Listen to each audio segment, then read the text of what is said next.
What's up, people? Welcome to my very first live stream. It has been a long time coming. And so because this is my first stream, there might be some audio issues and some little things here and there. Maybe the music's too loud. Maybe I'm too loud. So you just let me know in the comments. I'll be looking at it every once in a while and answering questions. Feel free to talk to me about whatever you want. Oh, we got a comment from Rochelle here. She says, "Hi, Jordan. Had to come and give love and support. Appreciate you." Let's see. Neil's here. Kathy's here. Oh, man, all the love. Amar's is here. Got Chris in the building. Oh, you guys are awesome. Thank you so much. So, all right. So today I want to just draw some characters. There is no rhyme or reason to what's going to be happening here. I'm just going to start drawing stuff. So yeah, let's have some fun. If you got questions, just let me know. All right, so let me pull up some reference here. I'm on Pinterest right here. I have a whole folder of just head studies. So we're just going to sketch out some stuff. So maybe this guy, he looks pretty interesting. So I'm going to pull him onto the side and I'm just going to draw him over here. All right. Oh, we said... It says Neil says the stream is so blurry. Is anyone else having that issue, or is it just Neil? Let me know if it's just. Let me know. So, all right. So let me pull up my reference right here.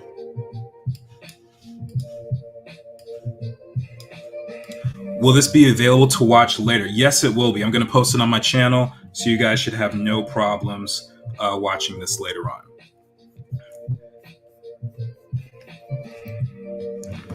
Never mind, it's no longer blurry. Okay, not blurry here, looking good. All right, cool, awesome. Actually, just for the sake of these, let's just post this picture here.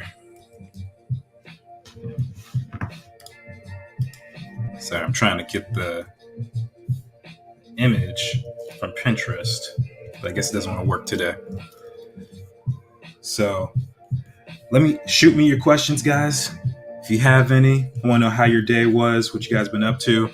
I was, let's see, I had a live stream on Art Prof today, and that was fun. We did some announcements for you guys, did a little Q&A time, and then most of my day has actually been trying to solve computer issues because I had something go wrong with my mouse and my keyboard. And I was like, of course, on the day of my live stream, these things all happen. So that's what I've been dealing with. So I'm just sketching ahead here.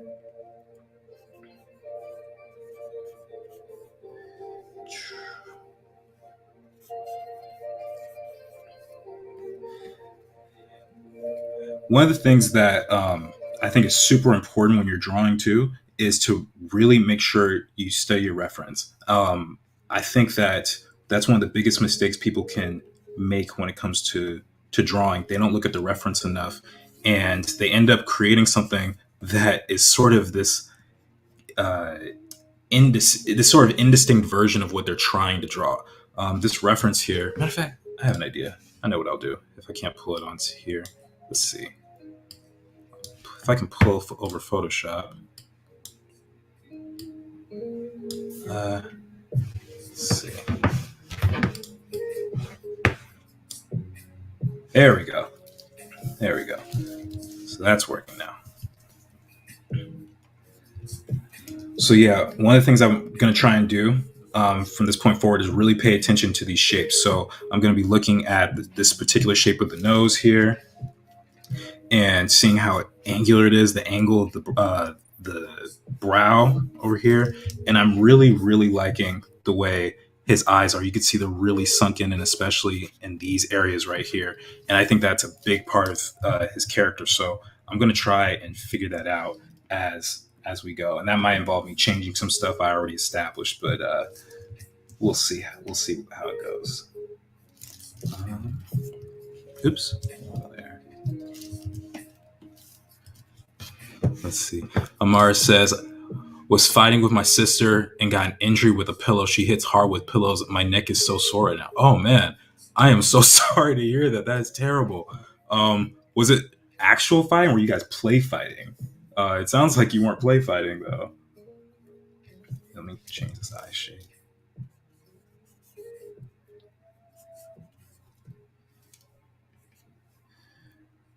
Manette says, I always struggle with nose shapes. They're a surprisingly important feature, but so difficult to get right. Yeah, noses are challenging. Here, we can break down this nose and then maybe, yeah, I'll break it down over here and then I'll just plop it on top. So very first thing I'm going to do is I'm going to just kind of get an understanding of the basic shape of this nose. So it's kind of going at this type of angle. It's sort of like it's almost like shape of a dress, actually. This sort of bow tie dress shape. And then what I'm going to do is going to pay attention to this, the main portion of the bridge of the nose here at the bottom. And then what I like to do is I try and get the nostrils. Now, nostrils are interesting because they can be all different shapes. Some of them are more round. Some of them are more angular like this. Sometimes it can be just really long and thin. It really depends on the anatomy of the person you're drawing. So this person here looks like it's more of a rounder shape. So it's got like this point here and then it kind of swoops in like that. And then the other side, we're not seeing as much of the nostril because we have the center going right around here. Then I'm going to draw this other little edge here, fill in that nostril hole right there, and then connect the nose at the base. And he's got some wrinkles at the top too. Let's see. Amar says, we were just playing and it got out of hand. Ah, I see. Okay, well, be careful next time, please, because we don't want you to end up in the hospital or, with more injuries. That would not be fun. So since I'm doing live for the first time, let me know what you guys would want to see from me. I imagine probably some character stuff. I imagine like maybe some personal projects I'm working on, like maybe like my personal project Shadowboxers or something like that. So you guys just let me know what it is that you're into, and I'll see if we can do some streams on that. So because I drew this nose, I'm just going to erase what I put here. And I already did the work, right? So let's just drop it in. I ordinarily would not draw a face like this, but considering how we're going about the stream, we're just kind of free flowing here. Let's see. Oops. Trying to get the fold of the eyes here, the bagginess.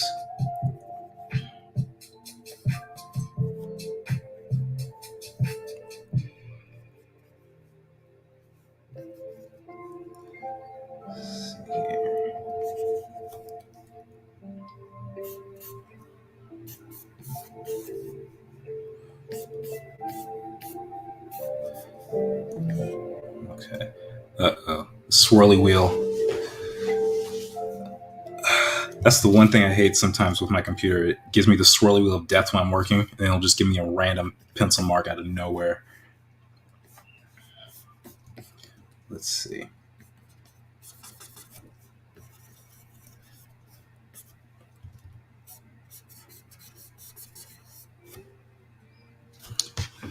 let's see. 315 Bird says, do you ever use Puppet Warp? I wish I had that for paper. Sometimes I use Puppet Warp, not a ton. I think that's a really good tool, but for right now, because I'm drawing so loosely, I don't think it's really going to benefit me. But it might create an interesting shape, some interesting shapes for this character. Maybe we could utilize it actually. So let's see.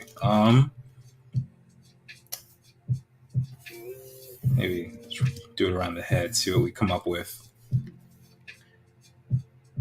Puppet Warp. So I like to do at least 3 points with Puppet Warp, otherwise you'll get this weird effect with it. But yeah, this is kind of how it works. There's not a whole lot I really use this for, to be honest, but I think it's an excellent tool nonetheless.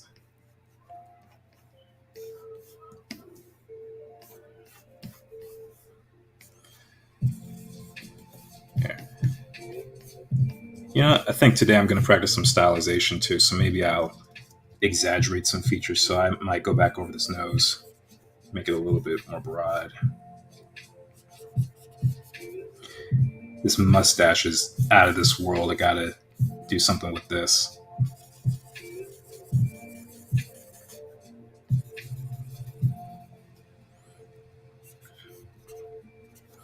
Let's see here. Let's see. Neil says, is anybody drawing along? I'm painting a witch character while watching. Oh, awesome. I'm so glad you're drawing or painting right now, rather. I think that is so much fun. Yeah, hopefully you guys are drawing. I mean, that's what this is. It's basically a big drawing party, you know? So, yeah, please draw along. Kathy says, how do you decide what to simplify or stylize from a reference image? Good question. So, what I like to do first is I like to, and I start to do this midway through the drawing, so not every aspect of the drawing is fitting this right now. But one thing I like to do is exaggerate the features that are already there. So like the mustache, for example, is already pretty gnarly on this person here. So I figure why not just push that to the limits and make that something that's really bushy, really burly here. The chin, he has a much more square shaped jaw, but I thought it would be fun to just try and make it into a point. I don't know what attracted me to that specifically, but there's something about it that I just wanted to play with. And the next thing I want to deal with are these eyes. So let me pick a harder brush here. And let's see if we can create some interesting shape for the eyes over here. He's got these really deep inset eyes, and it creates this nice shadow right underneath the brow. Let's see. Well, that looks cool. I don't think Krita has that. I never used Krita, so you would have to tell me. I'm not exactly sure. Manette says, I got frustrated with one whip, so I started another one, so I'm drawing and painting along. Okay, well, at least you're drawing along. That's totally fine. There are so many things that I throw to the side or don't really focus on at the end of it all. Like once I'm done with the drawing, sometimes I never look at it again. I have entire shelves or boxes worth of stuff like that. So let's see here. So what else can we do? So we got the face tattoos as well. And he's got these pretty extreme brows, and he's kind of clenching up his nose and stuff. Here, let's pick a slightly lighter color for these tattoos. And okay, his are super delicate, his tattoos. I don't even know what it's supposed to be exactly. But let's make a pattern anyway. Let's see what we can do.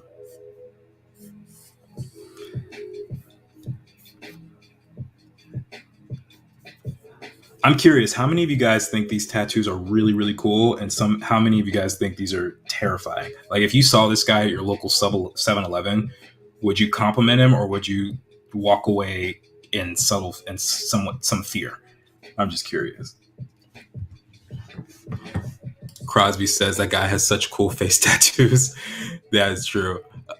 Carolyn's Art Adventure, sketching in my journal from a photograph I took on vacation earlier this summer, a hibiscus bloom. Oh, that's awesome. That is so cool. Let's see. GBG homework for me. Oh, okay. So for those who don't know what GBG is, he's talking about art fundamental skill building program called Grind Before Glory. And it just started up, and it's designed to help people who want to go to art school later on. Maybe they can't afford it right away, and we give you the fundamentals that you need in order to do really cool drawings and things like perspective and vehicles and characters and stuff like that. And then you can utilize those skills later on when you do concept art in school, or you can just keep working and go to a studio or something like that one of these days. So who knows? But what is the assignment, Chris? I'm actually kind of curious. So again, quick warm-up drawing. Nothing super crazy, but I think I'm going to find another reference right now. And then I might even go into some figure drawing later on. I'm not sure. Would you guys want to see some figure drawing from me? I've been trying to practice that a little bit lately. Let's see.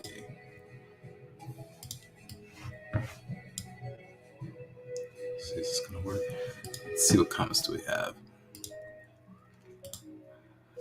W315 says, I would mind my own business, but they are cool. Fair enough. I might do the same thing. I don't go around complimenting strangers. I just imagine how painful that must be. Yeah, that has to be super painful. I couldn't imagine what that's like. I don't have any tattoos whatsoever, and I don't think I'll ever get them. But man, is that got to be rough. So this guy looks kind of clean cut. So let's see what I come up with here. He has a pretty long face, so I might exaggerate that here. Always do the circular cranium with the ball and T-squares. Some of you guys might know about that. Manette says, they are amazing. I want to know if the tattoos are cultural or if he got them for some other reason. Okay. Chris says 10 pages of time exercises uses warm-ups. PDF batch 25 cubes. Oh, okay, drawing cube shape. Okay, got it. 25 cylinders, cones, spheres, objects. Okay, so all the basic shapes. Yeah, all the super important stuff. I totally get that. And I have a video up on my channel that kind of goes into the importance of having basic shapes in your work, because if you really think about it, that's what everything is built off of, right? Everything is either made up of a sphere or a cube or a cone shape, cylinder shape, and what's the one I'm missing? I'm missing one. Cylinder. Oh, pyramid shape. That's what it is. Right. Those are the 5 basic things. If you can master those, you can literally draw anything that you want.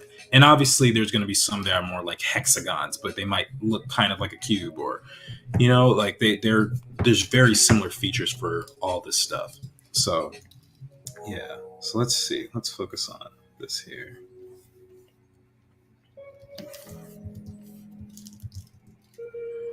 He's got really thick eyebrows, and his eyes are pretty high up. So I think I'm gonna place his eyes right about here. Okay.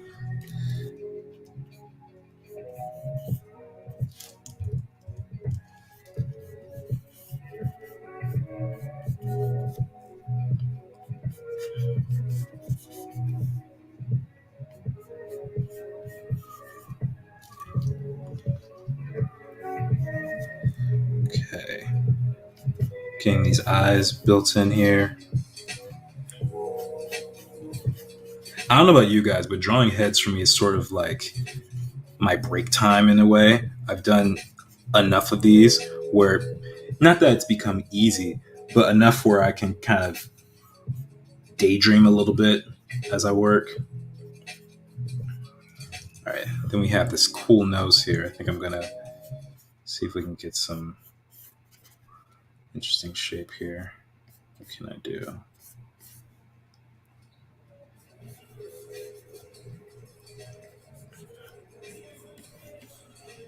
Just gave him a super long nose just because I felt like it. Give him the strong eye folds here.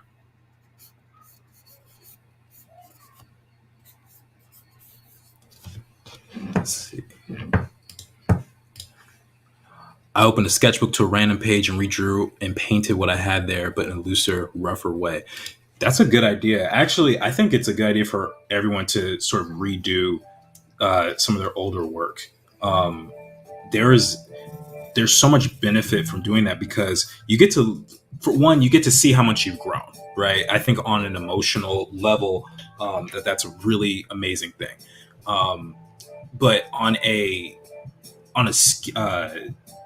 skill level, you can start to look at the decisions you made in the past and see which of them were not the best. And sometimes you see some of them that are like, that's actually not a bad idea. Like you start to get motivated sheerly based on the fact that you can recreate something in a better way. So I think that's always a great idea. He's got this really nice kind of slick back hair. He looks like a teenager or like the high schooler in the 50s with a Letterman jacket with his hair slicked back like in Grease or something like that. I'm going to exaggerate that a bit. So I might do something like this. Let's see. Have his head come out like that. I think I might point his chin just a bit more too.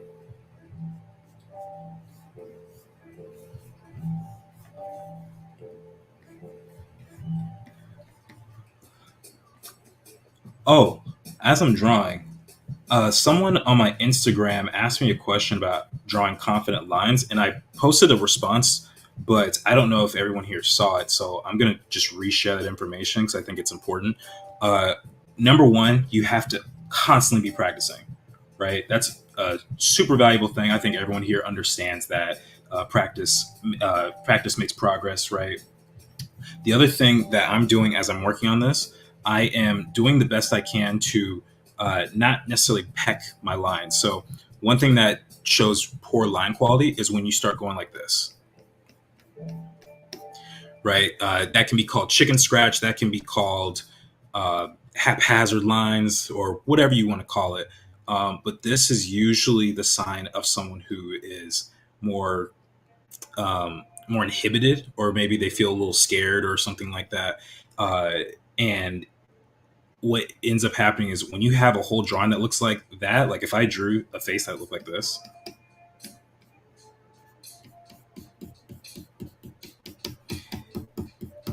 it becomes a mess.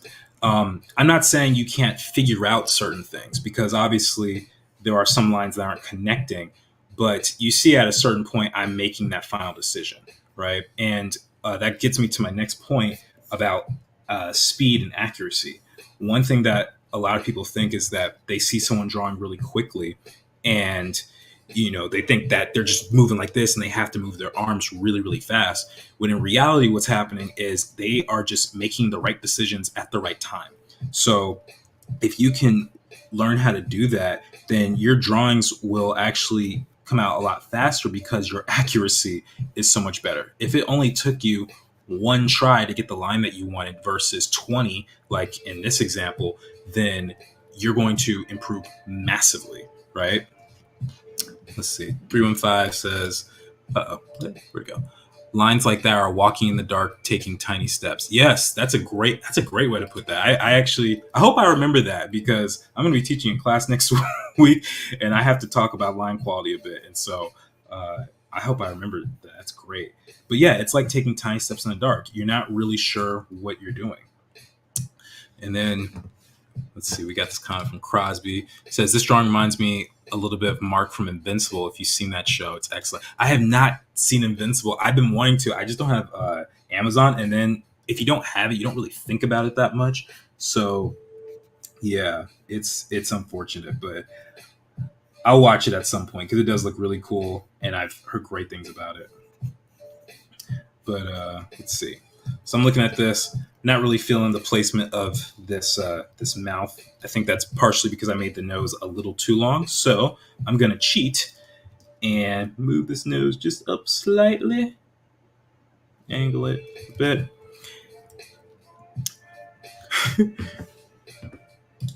Chris says, "What? Watch it." Yeah, man. I just said I would. The thing is, it's challenging for me to watch new shows simply because if I watch new shows all the time, I will not get any work done. Here's the thing: I can't watch anything animated while I'm working. Like some of you guys may know, I'm a massive Spider-Man nerd, and one of the things that means is my favorite movie is Spider-Man Into the Spider-Verse. Right? It is by far my favorite movie, and if you don't like it and you mention that on the stream, then I'm gonna have my mods kick you out because that's just, we don't do that around here. So I can't watch Spider-Man while I work because I won't end up doing anything. I'm always just gonna be watching the thing, and then 2.5 hours are gonna go by and I'm gonna be stuck. So yeah.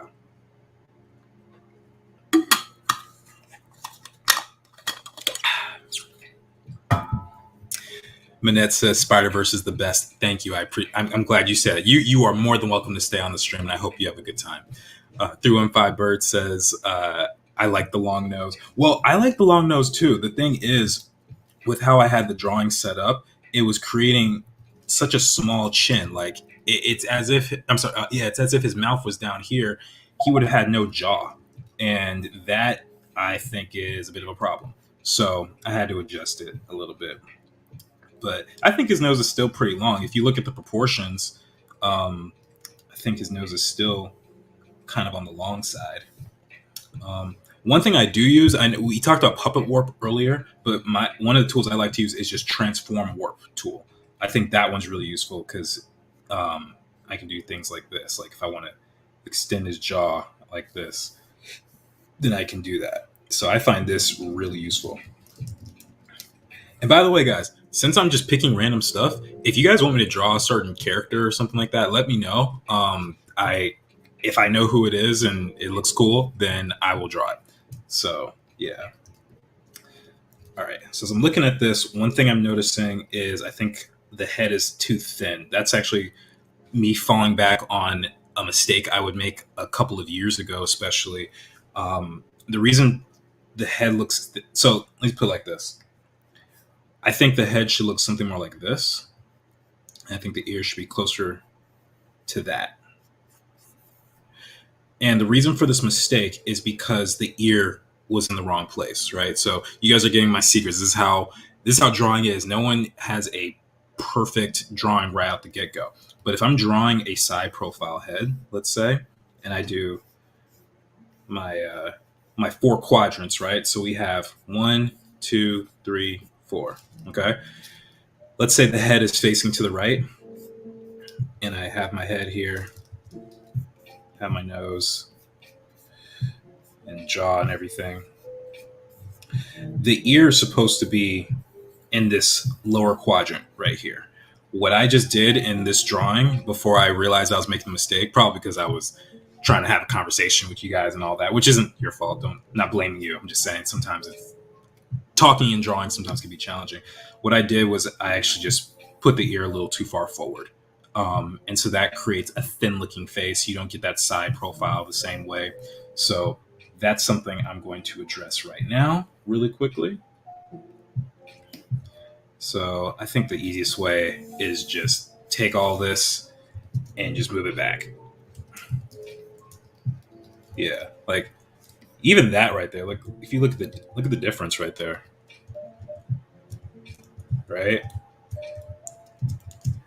Feels like there's an actual brain under there, you know? Can pull up some of the hairline and stuff. Obviously fix the jaw.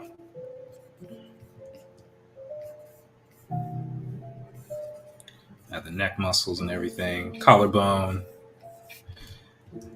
I don't know what his name would be, but I don't know. Anyone have a name for this young man who looks like he wants to play me in one-on-one basketball right now? Also, another thing I like to do whenever it's like a shockingly handsome or person who's like kind of fit, sometimes I like to do this little mark right here. It's sort of like when the cheekbones sort of suck in a little, show the zygomatic arch, or I think that's always fun. All right, let's see. Let me get back to the comments. Chris says, "I'll give you my Amazon." I appreciate that, man. We'll talk about that. Spider-Verse the best. Ready for part 2 this winter. Is it this winter that's coming out? Finally, they better come out with Spider-Verse 2. Squishy C says, "I have to schedule in my work and play, or I get nothing done." Yeah, exactly. That's how I am. I'm a bit of a workaholic, and so I literally have to plan out my schedule. And for those who know me well, they know I have a hard time with it. So yeah. Let's see. Crosby says, "Invincible is so good. OMG, I would absolutely love to hear your opinion on it and the animation and the characters. I don't think it has a ton of episodes, if I remember either." Okay. How many episodes does it have? Can someone look it up for me? Batman Who Laughs or Ben Reilly Spider-Man? Okay. Because I'm a Spidey fan, I'm gonna draw Spidey. Let me find some reference. So let's pull this over here. Ooh, all right. Okay, let's find a better quality image than that. Okay, that's a cool reference right there. Okay, so I'm just gonna actually pull this. 1 second, guys. Why is he so small? Okay, there we go. So that's good. I'm gonna use that for the I don't know if I'm gonna use that as the pose or the reference. As for the costume, we'll see. But I don't want to just copy the drawing exactly. So I want to find a cool Spidey pose so I can show you guys how I sort of combine references. I think that'll be really cool to do. Here, you know what? I'm just going to type in Spider-Man pose maybe. Or actually, wait. Oh, this is cool. My internet work for me? Come on. That's pretty cool. I like this pose. Yeah. All right. So we're doing Ben Reilly Spider-Man. This is going to take a while because Spider-Man has the most difficult poses, but his costume is pretty simple. So yeah, hopefully won't take me too long. Michael Ballard says, "Hey, random question. Have you ever experienced FOMO with art? I constantly deviate from my true passion for comics to pursue other mediums, disciplines that I see on social media." That's a good question. I often experience that. I think a lot of it comes from, let's say someone is working on a project that I really wanted to work on, like Avatar Studios, right? They just came out and they had all these job postings and stuff like that, and a lot of people, including myself, didn't get the job, but I wish I could have, so I could just experience that and just work on something like the Avatar franchise. I think that would just be that would be amazing. But it's okay. It's okay. All right. So what I'm doing right now, I'm just trying to get an understanding. So here's what we're doing. We're doing the pose of this one, right? But I'm going to take the costume of this one right here. So it's actually pretty simple when you really come down to it. Okay, I'm gonna get rid of this. So first step, I'm just gonna have to copy the gesture, right? So this will be good because I wanted to practice figure drawing anyway, and Spider-Man basically wears a skin tight costume, so I think this will be really good practice.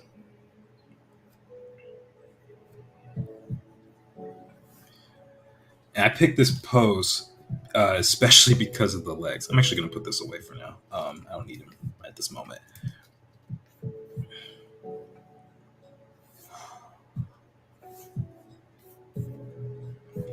The thing about Spider-Man poses is that they are so recognizable. Like, name another character who does this pose in a comic, this as consistently as Spider-Man, right? It's just you'll be hard pressed to find a character like that, in my opinion. Okay, so usually when I'm drawing something that's going to take more time, I spend very little time worrying about the accuracy of where everything is. Right now, I'm just trying to get the feeling and I'm trying to get the angles right. So, for example, the angle of the shoulders right here is not as exaggerated as this, right? So that's something I have to check on. And so as I see that, I'm going to make an adjustment, have it much more angled. And having more angles like this, it makes it more dynamic and more exciting. By me doing that, I probably have to move that arm up. Definitely gonna have to make his head bigger. Right. Might have made that a little too big. He looks like teenage Spidey a little bit. Let's see. Chris says, "Oh, never mind. It's delayed till June 2023." Of course it is, because we can't ever have nice things, can we? Just looked it up, and it's got 8 episodes, each about 45 minutes long. Oh, really? I didn't know it was that short. Odie says, Spoderman? Spooderman? Anyone else been watching She-Hulk? I started watching because I love Tatiana Maslany, but besides some cheesiness, it's been pretty good so far. Or Moon Knight. I haven't watched the Marvel show since WandaVision. And again, just for timing reasons. The most recent show I binged was Stranger Things, I'll be honest. I literally just sat on my bed and watched that thing straight and was like, oh my gosh. So I won't spoil it for you guys who haven't seen it, but it's definitely one of those shows that you'll be riveted, I think, personally. Maybe it's not for everyone, though. I will say that. I'll freely admit that. All right. So now I got this loose sketch. I'm going to go in just a little bit tighter with this drawing, but I got the basics of the pose down. So let's see. All right, Jordan, what's your opinion on Spider-Man, the new animated series, and that there's a fan-made season 2 coming? The animated series you're talking about, is it out already? I didn't know it came out. I saw production artwork for it, but I didn't know it was actually out. I love the art, though. I actually really like the sort of vintage look and design for all the characters. If it is the one you're talking about, like where's hold on, Spider-Man new animated series. I just want to make sure we're talking about the same thing.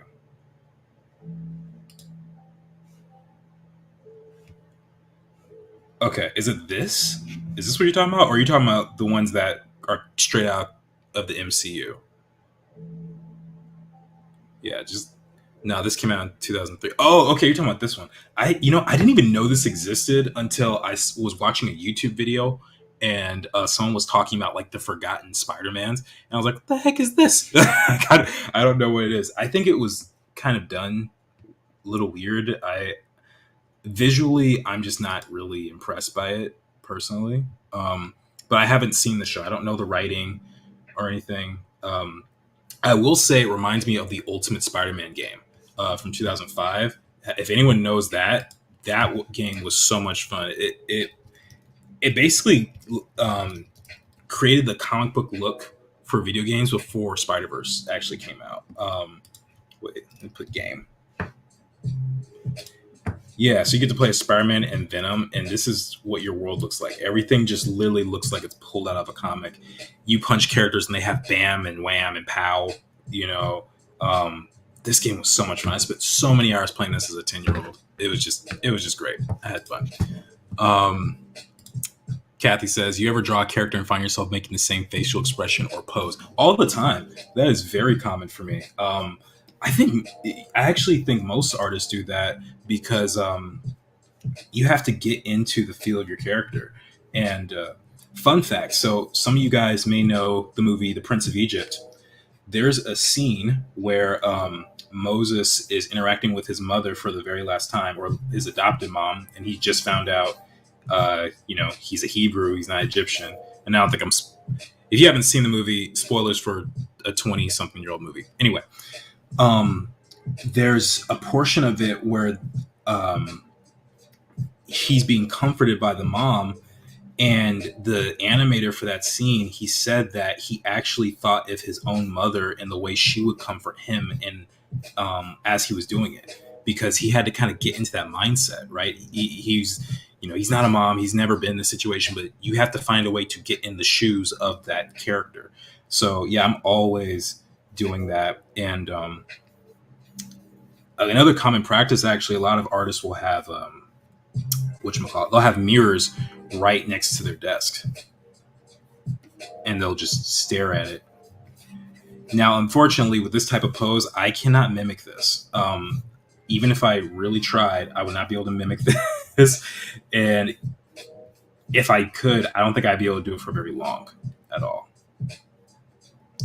So, okay, I'm trying to get these proportions right. I don't know how long this drawing is going to take me, by the way. We'll see. I also don't know how long this stream is going to be. So that's one of the things that we're going to have fun with, is just playing around with how long we stream for. Because, if I have the energy, I'll go for 2 or 3 hours. If it's, if no one's here or whatever and everyone's falling asleep on me, then it could turn to a 20-minute stream. I don't know. But, yeah. Chris says, bro, it's so good. Brian Crenshaw sounds like a killer game. What's up, Brian? Oh, man, long time no talk. I hope you're doing well, man. Thanks for joining me on the stream. And then Cynthia says, sick. Yeah, no, it was such a fun game. Like I said, you just switch between Venom and Spider-Man. Everything is drawn like a comic. It's great. And the voice actor for Peter just cracks me up for some reason. Like he sounds like a bit of a bratty teenager, but he also has a heart to him. It's great. So I picked a tricky pose. So what I'm doing, obviously, I'm trying to see what the anatomy's doing in this drawing, but I also kind of want to make it my own. I don't want to just necessarily copy everything that he's doing. I was never really a super big fan of all of the... Wait, let me get another color brush. I never really liked when every muscle is just bulging from these superheroes, just because it's just... I mean, it's cool for comics, I get it, but it's so unrealistic. Like, no one is flexing 24/7 like that. And I like more of an animated, streamlined style anyway, so I might actually stylize it closer to what this sketch down here is. But we're gonna see how it all turns out. Let's get his leg here.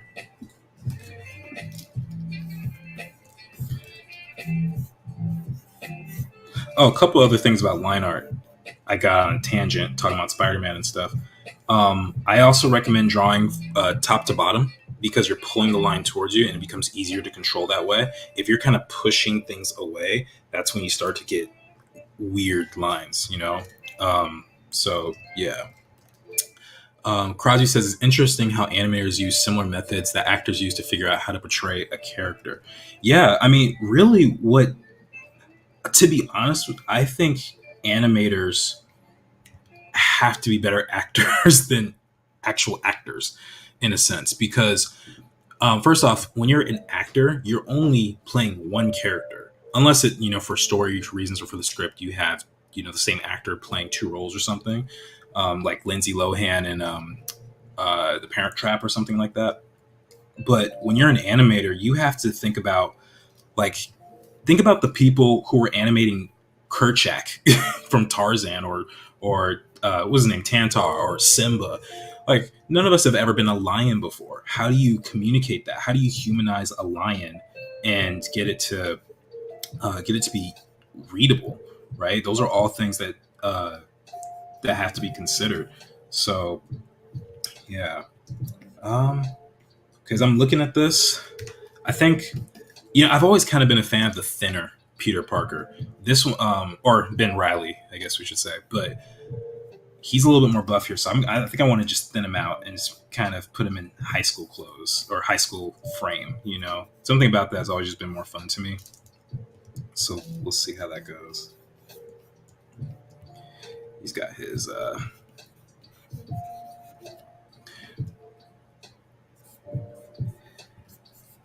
I'm just going to angle out some things here. I don't like having shapes that are too round, especially on a character like this, Because if you get too round, then it starts to look very kiddish, and I don't think people take it as seriously. Like think about Hello Kitty, not just in Hello Kitty, but realistically, if you're talking about action quality and like what's going to appeal more to someone who's like yeah, give me fighting, give me this, give me that, more angular shapes are going to be a help. So yeah. So let's see here. I'm gonna tone down the sketch. Okay, not too bad, not too bad. Still a little thick in the rib cage, so I'm gonna have to bring that in just so slightly. Oh, whoop, wrong layer, wrong layer.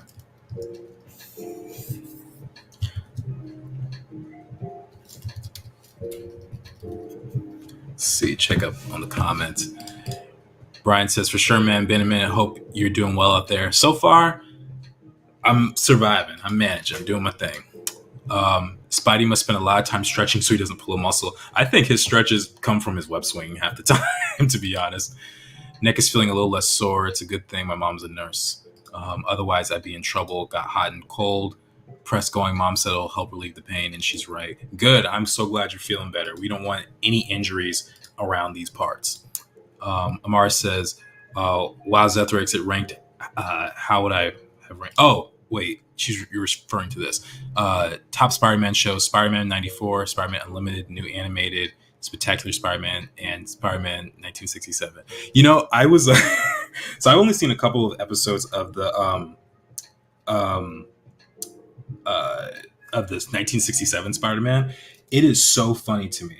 I absolutely love watching it. I saw one episode, and it was with the Rhino, and I just love how cheesy it is, because Rhino was going in, he's like, I'm going to find this object of mass destruction, and it's literally this box that just says like mass destruction object on it, and there's no guards, there's no security. He just walks in and grabs it, and then he's like, I will rule the world, ha ha ha ha ha. And it's just, I love it so much. I love it. Sorry guys, I'm looking for my glove, my artist glove, because it's kind of warm in here, and I don't want my screen to get all gross. For some reason, at the school I went to, there was every once in a while, I would get to a Cintiq, and it would just feel crusty. I don't know how to explain it. I don't know how it's possible, but it would feel crusty, like someone sneezed on and didn't wipe it off, and it was just disgusting. I don't sneeze on my Cintiq, don't worry. Okay. Is this looking how I want? Okay, let me thin out these legs here. All right. I think this is starting to look pretty cool, right?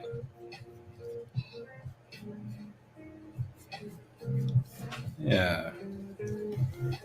Spidey doing his thing, going to save Mary Jane or Gwen.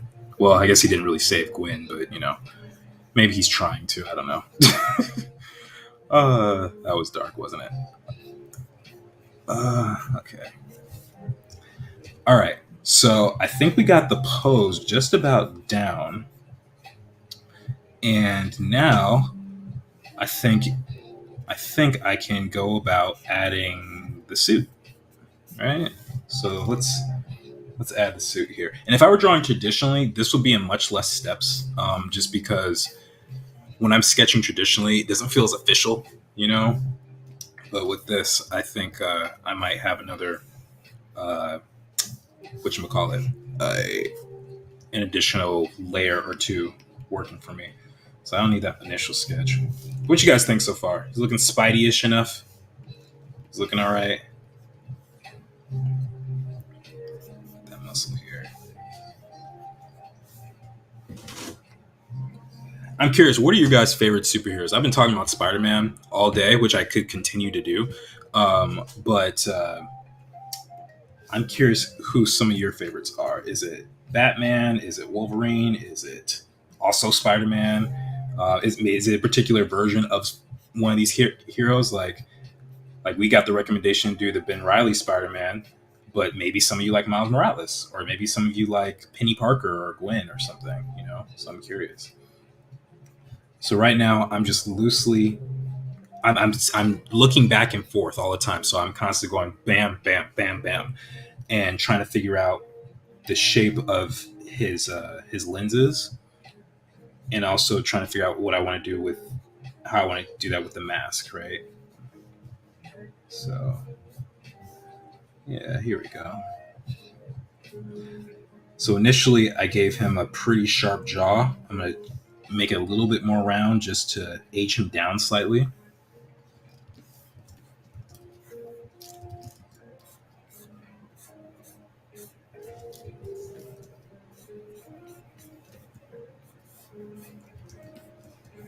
Okay. And the good news about this one, as much as I love the OG Spider-Man suit, there's no webbing on this. So I don't really have to worry about how this is going to look. But I think I might need another reference for his suit. So let me Google Ben Reilly's suit again, just so I can, because I couldn't remember if it was a hoodie or not. That's really what it was. Oh, I thought he was flipping off. I thought he was flipping the bird right here. It's like, Spider-Man, come on, man. There are kids here. Okay.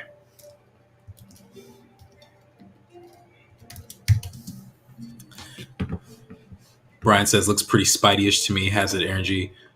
Oof got them into Wolverine and Batman, probably. Young me and the edginess. Though older me figures a friendlier superhero probably would be more welcoming in actual comic book survival situation. Yeah, I agree with that. I could see that. Moon Knight, especially the Ellis Shalvey run and Jeff Lemire. That name, can't remember the artist on that run. Yay, Jordan. I'm adding a short with Jordan in as I type this. Oh, thanks, Clara. Appreciate you coming on and saying what's up. I just realized I got a text from you, and I guess you now know why I couldn't really respond so quickly because I'm streaming. All right, so this version here has the more clean-cut, sleeveless look here, but I'm gonna see what it looks like if I kind of make it more raggedy, like on this drawing up here. So one thing I'm doing for the more raggedy shapes, I'm basically building up a lot of triangles. That's kind of the easiest way for me to do it. And then I'm going to be drawing through my shapes, thinking about how the folds are actually going. So because his body is stretching a certain way, the folds of the clothes are going to follow that direction, sort of like a river almost, right? And then let's pull this. So how's this? Okay, it's just a regular hoodie. So here we go.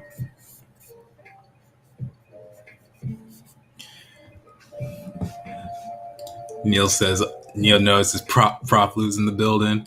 Let's see. Wasn't able to watch yesterday's live stream because of time zones. It's all good, man. It's all good. I just texted Jordan asking what year it was when he was 17. Oh, it was the year 2012 when I was 17. So I'm revealing my age, but to be honest, I think most of you already know how old I am, so it's fine. If you didn't, now you know. Okay, something that I want to do, I'm just realizing, he's got a hoodie here, and I love when characters have hoodies. I just think it can create such fun shapes, so I'm going to play around with this and just give him something like this. It's overly exaggerated, not necessarily what he might actually be wearing, but for this drawing, I think it's kind of fun. I don't know. What do y'all think? Y'all vibe with the hoodie?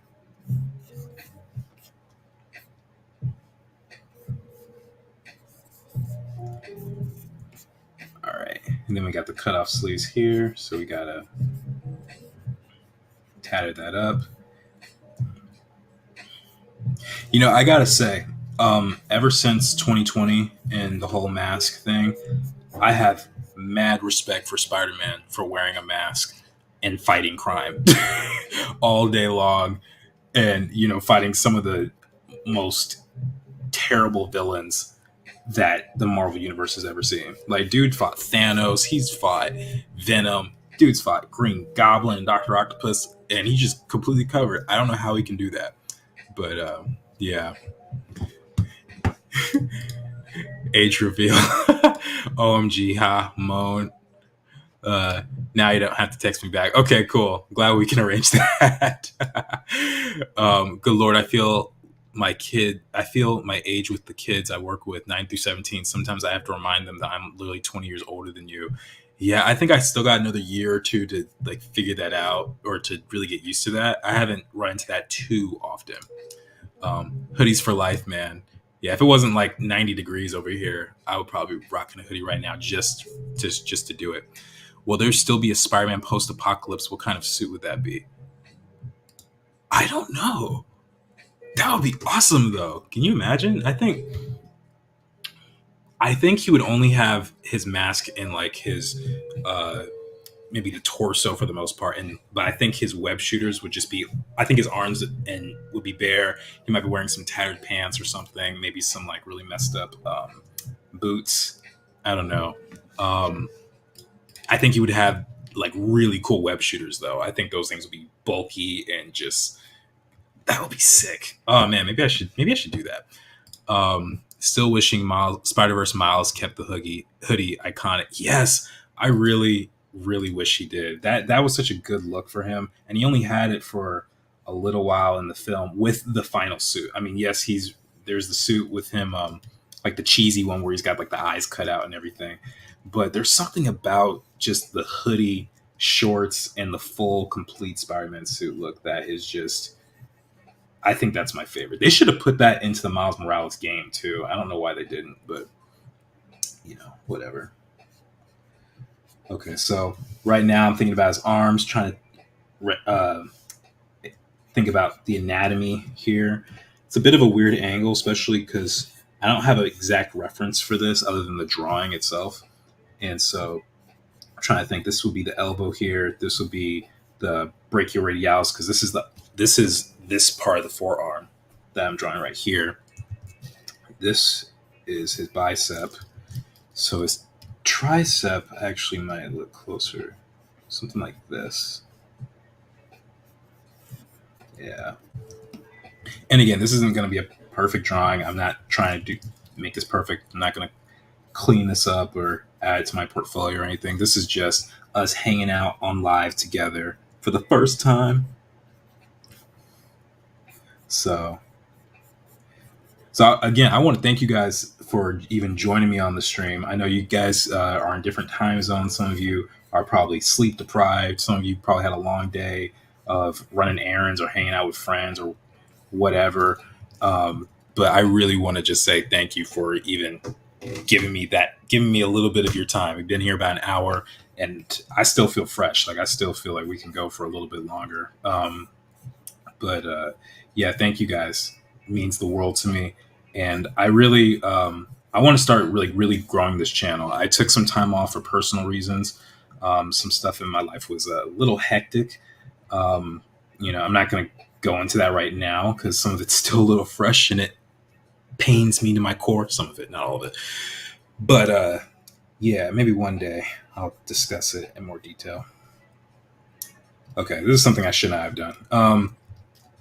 Okay, so I'll admit, just now I was being really lazy. These web shooters are super important, and I need to make sure they're done right. So just like we talked about before, cylinders are one of the key shapes that you got to learn how to draw. And his web shooters are obviously a key part of his character. So I have to draw that cylinder shape, figure out how that looks, how thick it is. Yeah, so that feels about right. So what I can do now, I can go back in and just redraw those lines. There we go. I think these folds are for his, or not folds, these ridges are his different web cartridges, if I'm not mistaken. You guys can correct me if I'm wrong. I know more about Peter Parker Spider-Man than Ben Reilly's. So, yeah. This is my first time actually drawing the suit. All right. And then he's got this utility belt. I might have to raise up this hoodie slightly just because I think it's gone a little too close to the belt line over here. So let's... Yeah. Okay. Okay, the belt definitely looks like it has the cartridges on it. I don't know if that's the same for the web shooters, though.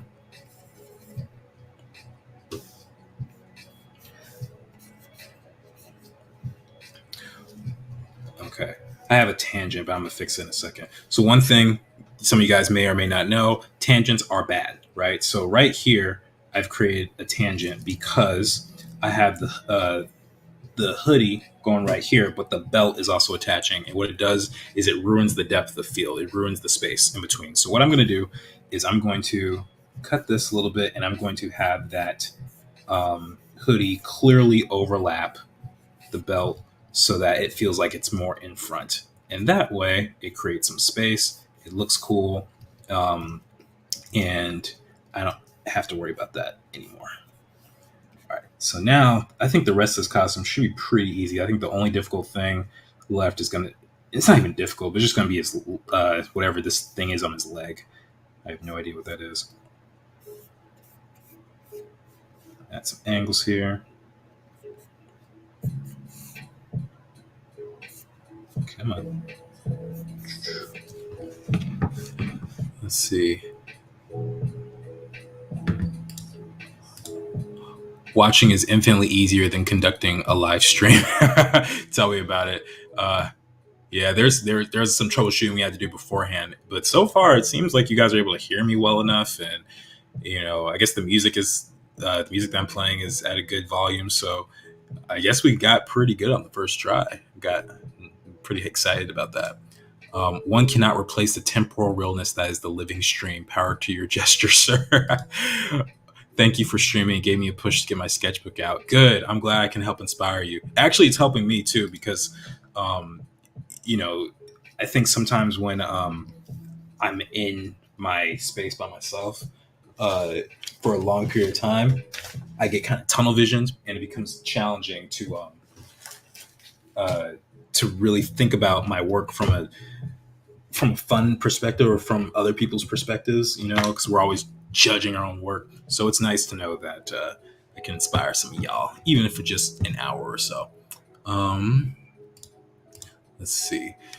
I believe there's a Renaissance comic with mini stores for a bunch of superheroes, or it may be DC because I think Neil Gaiman wrote it. I have no idea. Moving forward, how often will you be streaming? How often do you guys want me to stream? That's a good question.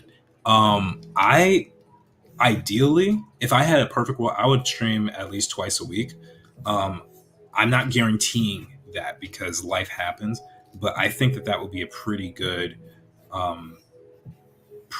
schedule. Like if I did Sunday nights and maybe Wednesday nights or something like that, it would definitely be the evening. I think it would definitely be the evening for the most part. And because people are at work or at school, and I'll be honest, most of my audience is in the US. So love y'all in Europe, but realistically, I don't know how many of y'all watch just yet. But yeah. So I'm gonna try. I'm gonna see for twice a week. But what do you guys want? And here's the thing too. I love doing the edited videos for you guys, but it takes me a lot of time. One video, sometimes it only takes me about 20 minutes to even record it because I just do everything in one take. Maybe there's a line of dialogue that I have to repeat a couple times or anything or something like that. But the editing process for a 20-minute video of me recording can take 5 days worth of editing. And I have like 4 or 5 jobs at any given point. I'm teaching for multiple platforms, and I have my personal project, and I have industry gigs and stuff like that, and it becomes challenging. So sometimes I can't always get you edited videos the way that I want. So I think that this will be a good substitute for that if you guys wanted it. So yeah.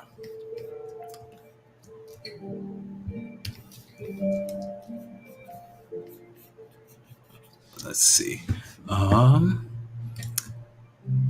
Cynthia says these streams are peaceful. Good, good. You know, I should have worn my Bob Ross shirt today.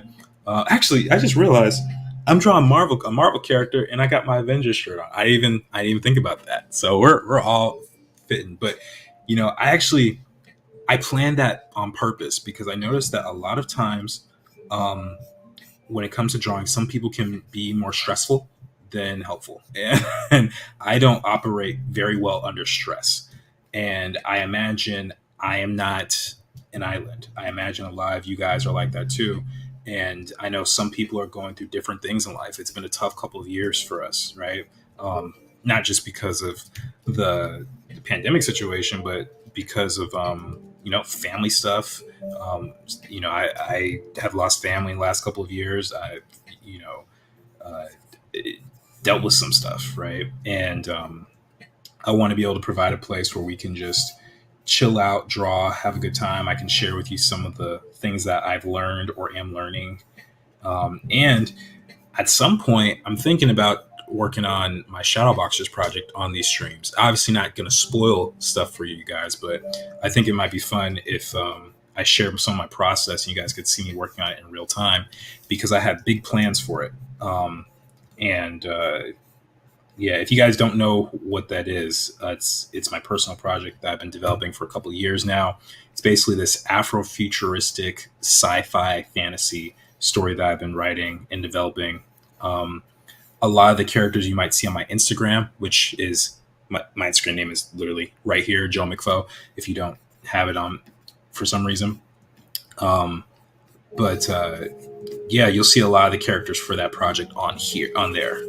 So, and it's also in the intro video.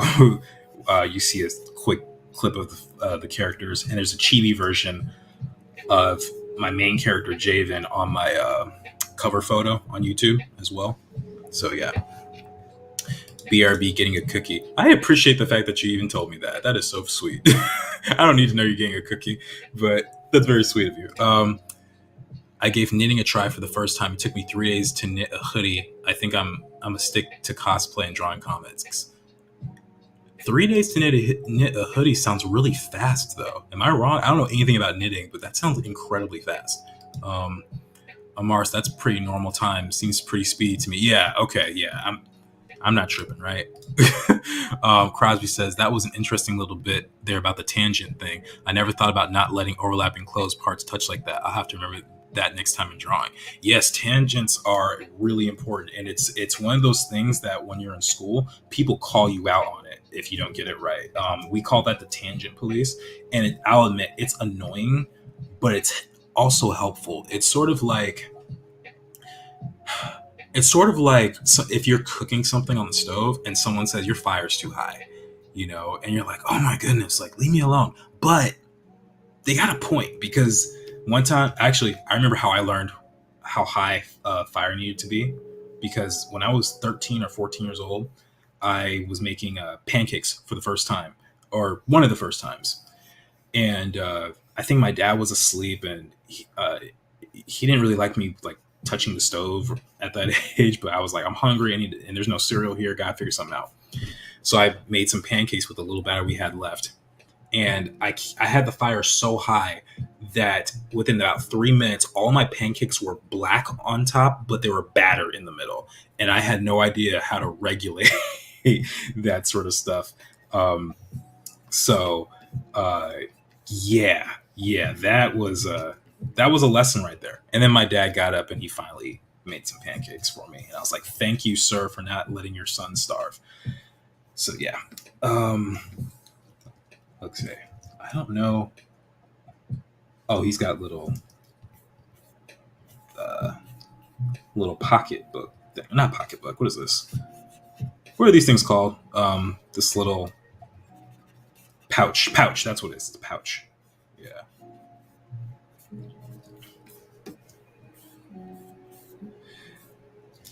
Let's see here. Fix that shape. All right. There we go. Spidey's not looking too bad. Let's get some wrinkles in here.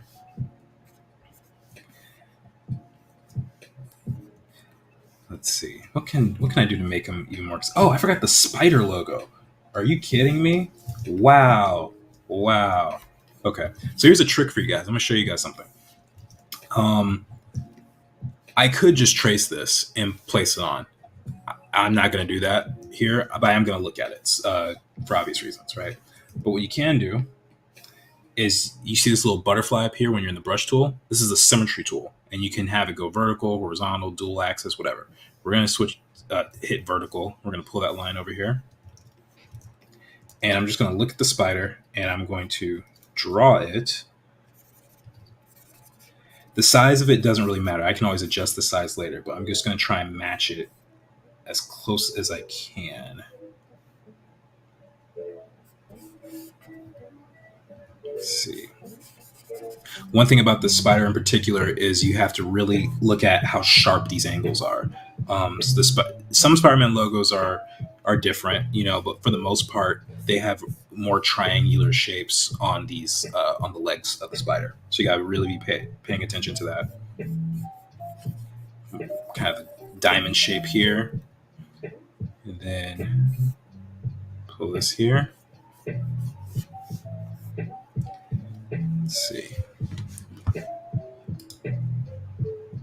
Let's see.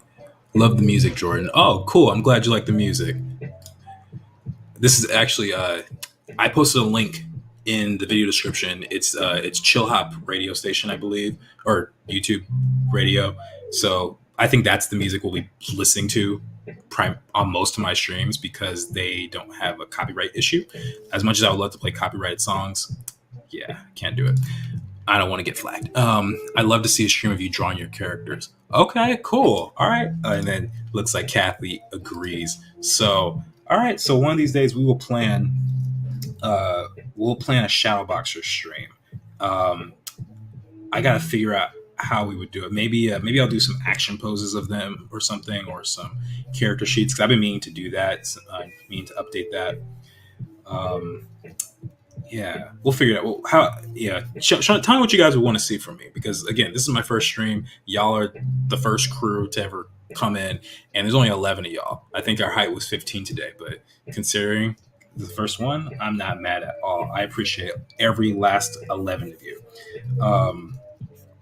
Let's see. Okay, only thing I'm going to change real quick, I'm going to change the height of this top part of the spider.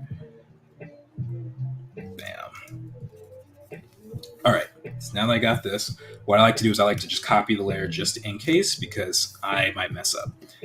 And then now I can resize it. Maybe if I want to make it a little wider, I can scale that.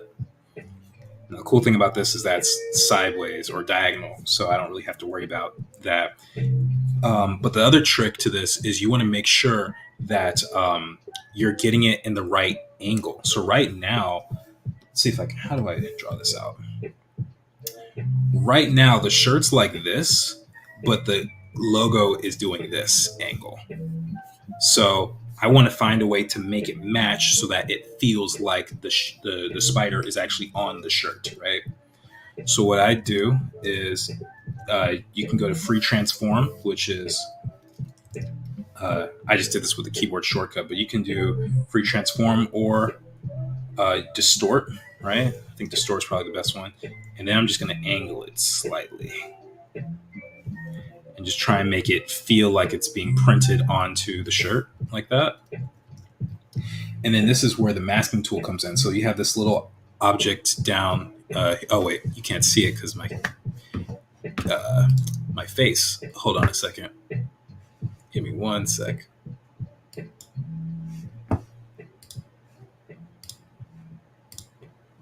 Okay, can you see this? Oh, dang it. Now my name's in the way. Okay, I guess you won't be able to see it. Anyway, it's very faint, but there's a little camera icon down here. You can see me kind of circling around it, and that creates a masking tool. Masking. And so what it does is you can keep the shape. You don't have to delete it, but it does make it so that you're kind of covering it up. And this is really helpful for when you don't want to redraw things, but you want to be able to get rid of that shape. So all I have to do if I ever want to see that full spider again, I just disable layer mask and it comes right back. It is super helpful because what I would do all the time before I learned about this tool is I would just delete stuff and I would be merging things all the time, and it would actually take me longer to fix my drawings if I made a mistake by doing that. So yeah.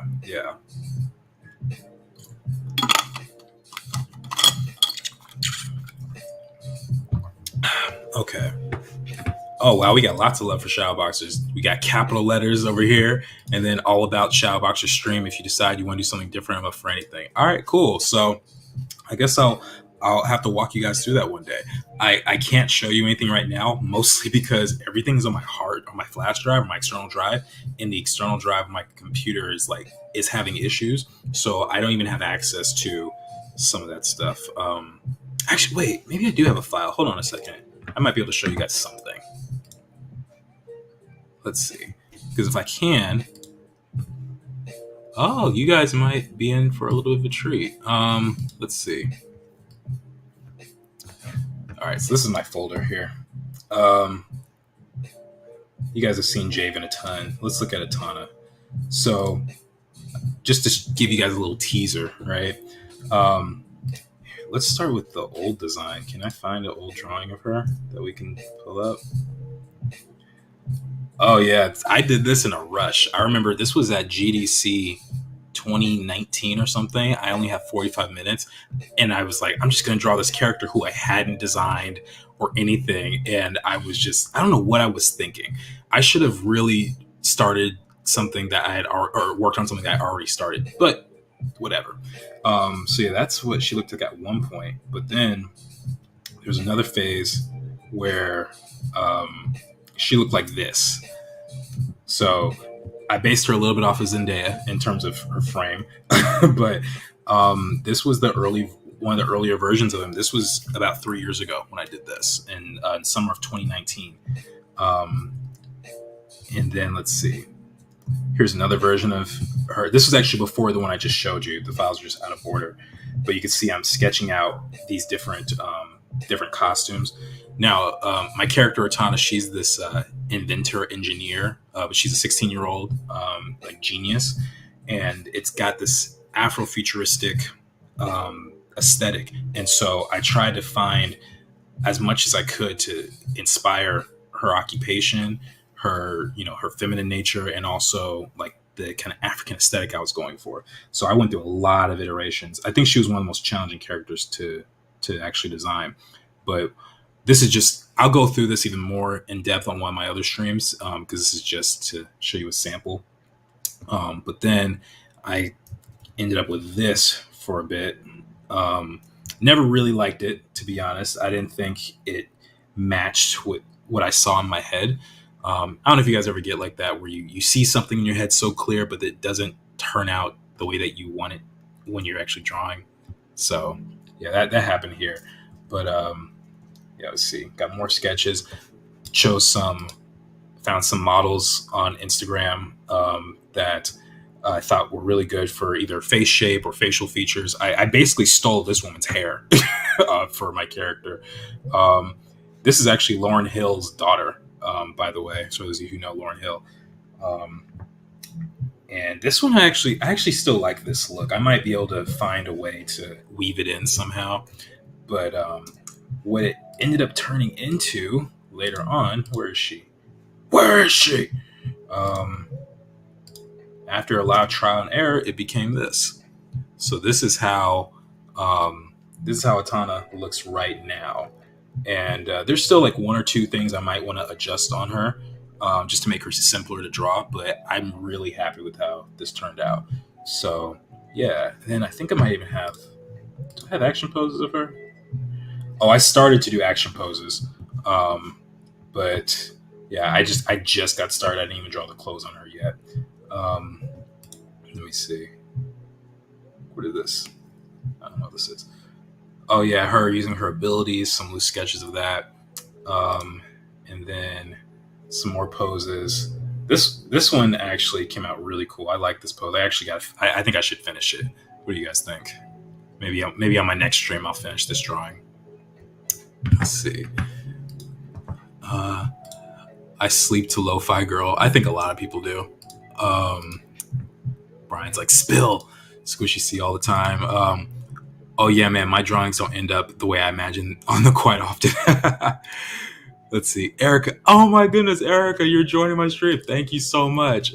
It is such an honor to have you here. Thank you. Let's see. Sister Erica from church. Let's see. Squishy C. I love the glowy gold. The color scheme is great. Thank you. Definitely push it. Wait, what do you mean push what? The color? The pose? I'm not sure what you're referring to. But yeah, that's it. Oh, I know what else I can show you guys. That might be a treat if the file is here. Let me see. If the file's here, I think you guys will like this. Yeah. Okay, here we go. Here's my character lineup. All the main characters from my project. So we have on the far left, we have Mashaka over here. He's this kind of political leader guy.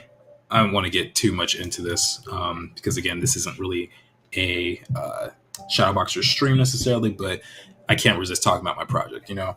And we got Aletha, who's one of my villains, probably my favorite design out of everyone here. She's still a little complex. I think I'm going to simplify a couple things. Like, I don't think she needs, like, this little strap on her arm, or I think I want to simplify these cuffs that she's got. But she's a lot of fun to draw. Still complex, though. We got Ishnu, who's like my wise old man. Javen, hero of the story. Atana, you guys already saw her. She's B character or whatever you want to call it. Kayla, she's also part of the main hero trio. Ghazali is one of my main villains. And then we got Asim, who is this character's father. Fun fact, you want to know how to make someone's parent? Give them the same face and just change the shape of their... or give them the same facial features, but change the shape of their bodies. Or change the skin color slightly. So literally, if you look at their faces, like from here to here, they have the exact same face. The only difference is I made Asim, his chin more square instead of pointy. Like his is pretty pointy over here. I gave him a different haircut and obviously a beard. But his eyes, nose, if I didn't trace it, I might have even copy and pasted it like that. Like that's what I mean. And the hairline is almost the exact same too. Really simple way in animation to do that. I think they did that with Kipo in the Age of Wonder Beast. They had her mom as a character in the show. Spoiler alert. Anyway, but they have like the same face. So yeah, let's see. Erica says Yuri and Yari said hi. Hello, Yuri and Yari. I hope you're having a good evening, and I hope you guys are drawing a lot. I want to see your drawings next week at church, okay? Erica, don't let them forget that. Let's see. Her color scheme is awesome. Oh, okay, cool. Thank you, Crosby. I appreciate that. No, I was saying finish it to finish out that sketch of the pose you showed us. Oh, okay. Got it. Yes, I will definitely finish that. There's so much I got to do for it. So much. I feel like Aletha would be my favorite. I love the mask. Ooh, I think that's... You know what I want to do one of these days? I want to find a woodworker or... Wait, let me actually go to her mask. I want to find someone who knows how to work with wood or something like that, or maybe get a 3D printer, and I want someone to make the mask. And I would just love to just have that as a prop, you know, like so we got these two modes of it, but I will give you a copy of this drawing, and if you know someone who can build this and send it as a, you know, I don't tell me how much it costs, but I would love to have something like this one of these days. I think it should be sick. Anyway, let's see. Kathy says, I love the tip about designing parents. Oh, cool. I'm glad. You know, it's one of those things that was never really taught to me. I just noticed it. I think it's much easier that way. And, you know, because their parents really should look like their children in animation, because just the ease of it all. I don't think you want to have your audience guessing. Crosby says, you do fantastic character design, OMG. Thank you so much. I appreciate that. Erica says, okay, yes. Good. We got, if they like drawing as much as I think that they do, I want to turn them into monster artists. I want them to be taking the world over one day and doing some cool Christian art. Let's see. Aletha seems complex. As a character, like her personality, or to draw? Can you just be more specific? Either way, the answer is yes, but I'm curious to know what you were referring to.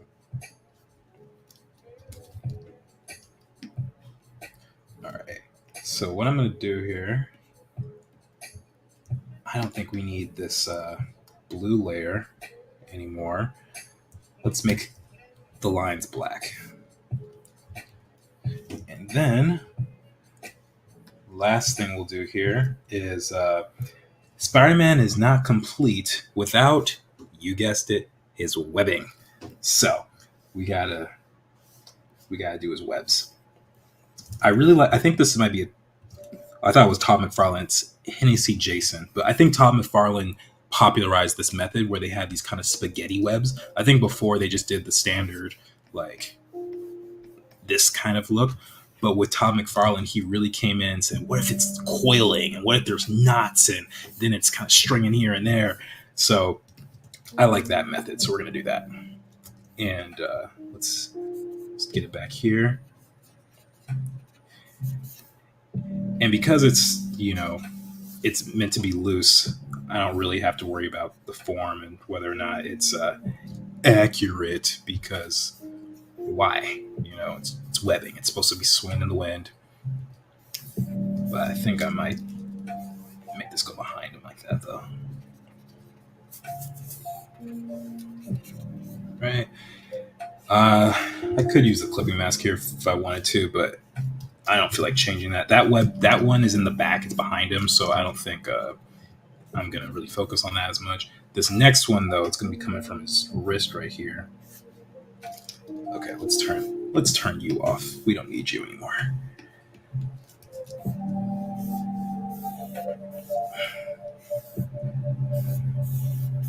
I really like this effect right here. How it's like coming at the camera. You see how it's starting small and then it gets big like that. Sort of like a lightning bolt shape, actually. So, you know what? They say steal like an artist, right? Let's see, how are we going to do this?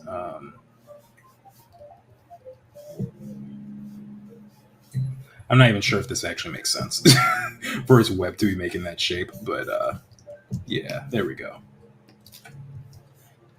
Oops, need that spider logo.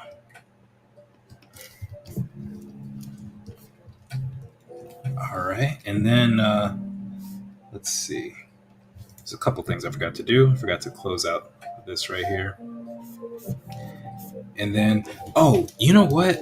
I think it was on the Art Prof stream I was on this morning. Someone asked me if I could do cell shading. I don't know if that person is here watching the stream, but I can show it. So let's work on that. Let's see. Jordan, you can make that in paper mache. Oh, that's a good idea. I never thought about that. You got 3 printers. Oh my gosh, dude, what don't you have? Wow. Okay, we gonna have to talk. We gonna have to talk. As a character, yeah, she is pretty complex as a character. There's a lot of stuff I want to do with her in the story, and she's definitely. As I was creating her, as I was writing her, I think she's the one who had the most surprises for me, in terms of the arc she would take. So I'm actually pretty excited to see how it's gonna work for her. Let's see. The Ologies podcast had a spiderweb expert on a while back, and the question of if someone could actually swing from spiderwebs came up. I don't remember what all was said, but the short answer was no. That's unfortunate. Well, I've got to go to bed because I've got work tonight, but I've really enjoyed the stream, Jordan. I'll be sure to catch your next one too. Thank you, Crosby. I appreciate you coming, and hope to see you next time. Okay, so let's see. So first thing I'm going to do for the cell shading, I'm going to do this really quick and dirty. Because I want to try and squeeze one more drawing in, another like a quick sketch, because we've been on for an hour and a half already, and I'm kind of hungry. I'm not gonna lie. I only ate once today, which is abnormal for me. So I'm just gonna get a thick round brush right here. Ordinarily, this wouldn't be the way that I do this. I would actually be much more careful about how I color in the lines. I could select the outline of this character and then just delete the outside of it. But because the lines aren't really super clean, I think it would actually take longer to do that. So we're just going to do this. Block everything in. And then I'm going to take the lasso tool. And I think the fastest way to do this, honestly, is just go in, instead of erasing it out, just drawing it out in one thing like this. Just drawing the shape. And once I'm sure of what I want to do, then I can just delete it. And then it's pretty clean, right? Are there going to be flaws in some places? Yes, and that's why you go back in for cleanup. Okay. Whoop. Get rid of this over here.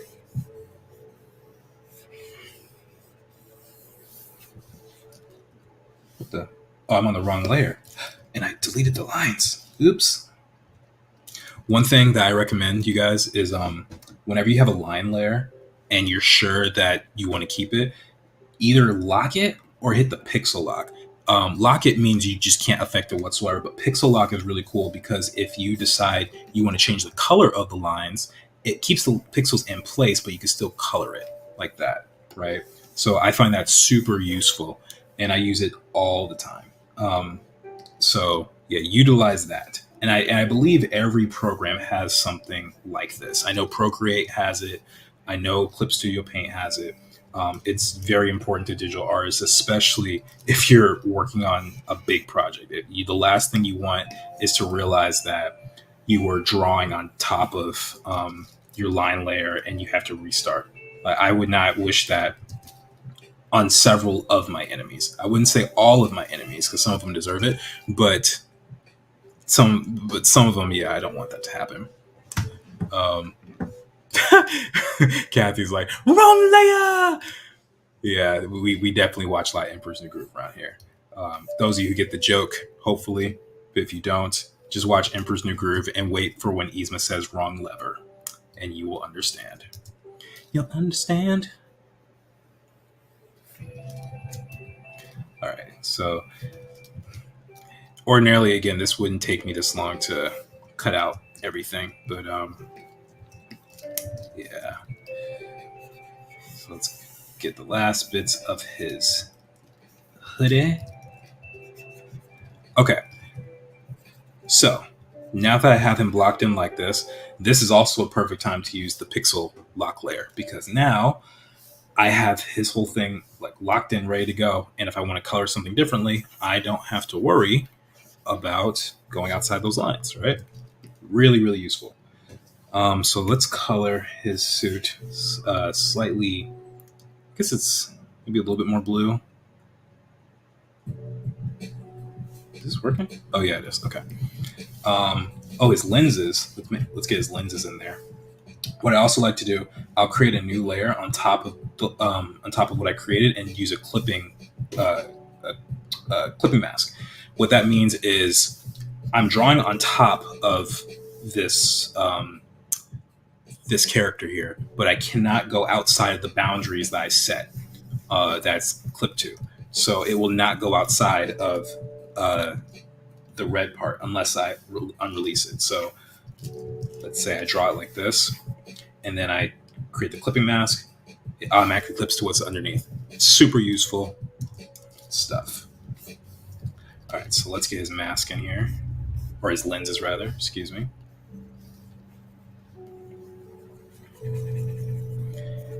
Clean that up.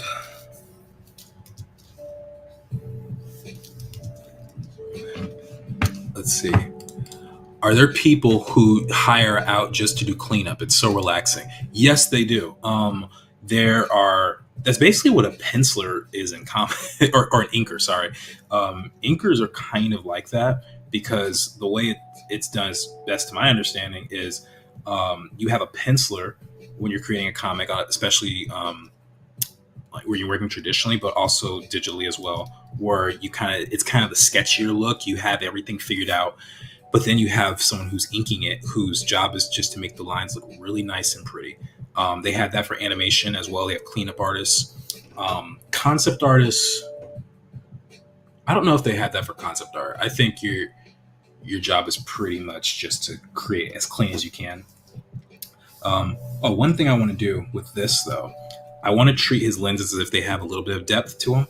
So what I'm going to do is I'm going to take my color, I'm going to do a little bit of a gray, and I'm going to lower my opacity, and I'm going to do like a swipe here. So it's as if it's a little bit in shadow.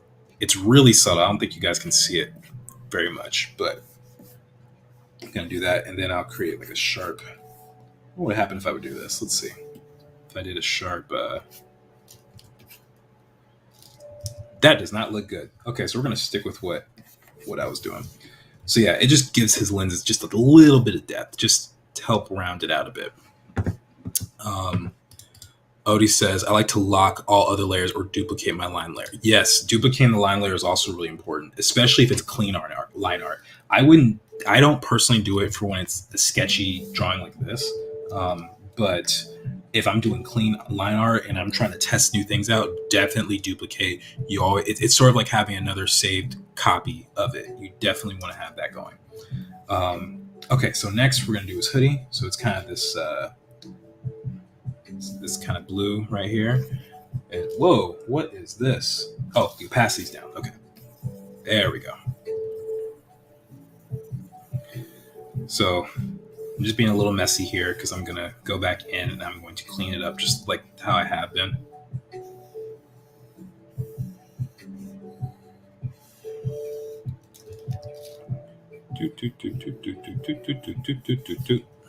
Okay.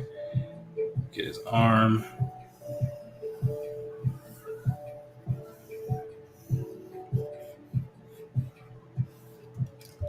All right.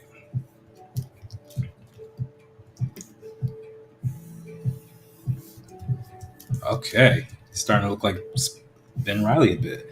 Another thing that I recommend. I started off, for those of you who are just joining the stream or caught in late, I started off with a white background when I was just doing line drawings. Here, let me do this.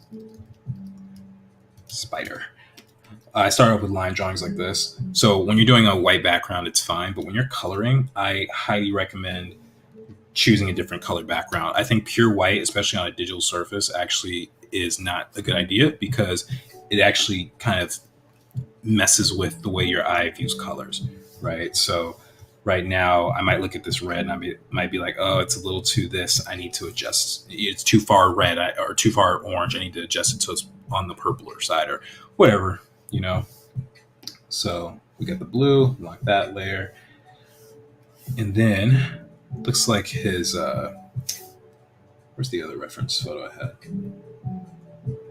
Okay, so it looks like it could either be gold or silver. I think silver is going to look better on this. So we got the silver web shooters.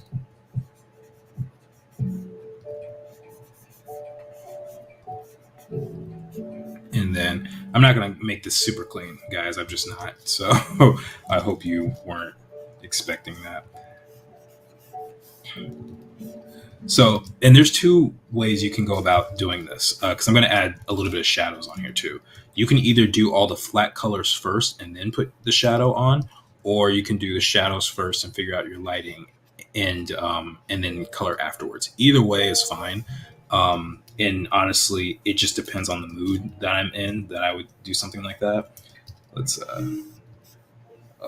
change that to white. Oh, okay. So here's a dilemma. I forgot that this thing has a clipping mask. So let me, just to get this little string right here.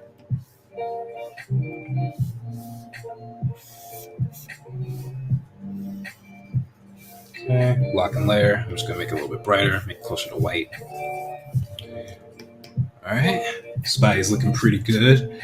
And then I'm going to have a shadow layer. Odie says pure white backgrounds like staring into the sun. Yeah, exactly. Don't want to be staring into the sun in these parts. So, so now what I'll do is I'll create a shadow layer. And I usually put it on multiply and lower the opacity. And then personally, I like to stick to like a purplish blue color because generally speaking, not all the time, but usually shadows tend to be more on the cooler side of things. So purple blue tends to kind of create something that works pretty well, I think. like, because it works whether it's night or day, right? There's only certain lighting conditions where you don't really need that.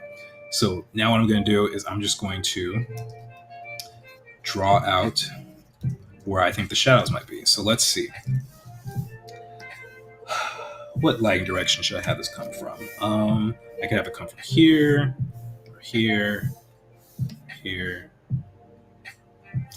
I think just for the sake of it, actually, I think the lighting from this direction would be cool because then it would put his mask in a little bit of shadow. So I think we're going to do it like that. So he gets to... So it's actually kind of like this image right here. And then hoodie here.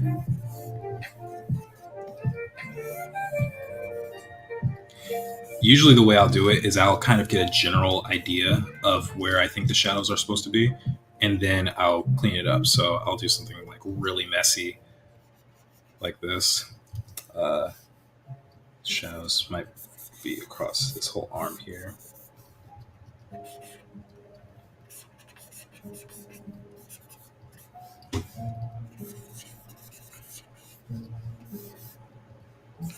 Okay, so the light's coming from up here, so naturally the light would, or sorry, the shadow will be cast onto some of his leg right here, and a little bit onto the back of his foot.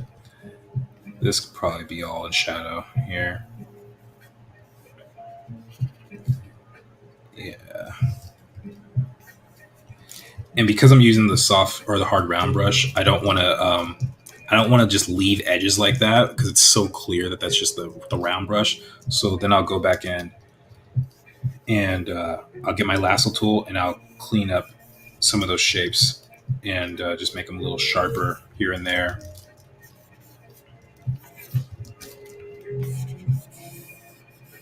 I think I forgot to fix this arm. I meant to make it a little thinner, but whatever. It's all good.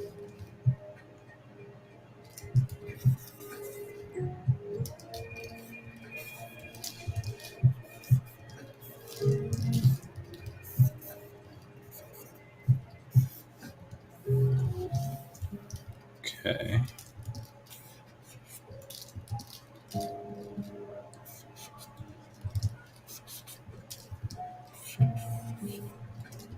All right. I also think these triangular shadows kind of create a slightly more gritty look. Round shapes tend to be more friendly. But by having these more triangular shapes, we get some of the harshness of what it means to be Spider-Man. And my Batman voice, for some reason. Okay.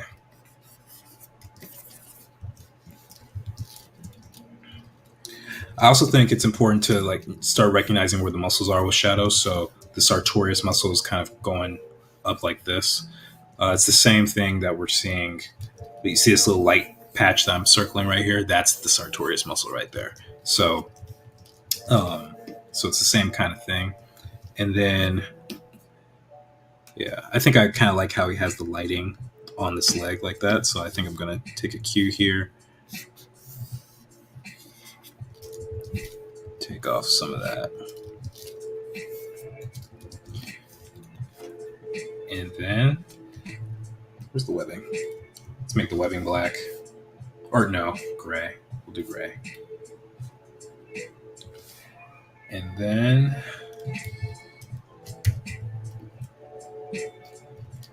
we're going to just color the webs really quickly.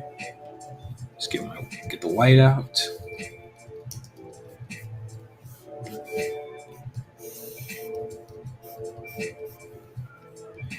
And again, I don't really care so much about these being exact. Like if this was supposed to be a cleanup, then I would have done a lot more to work on this. But yeah.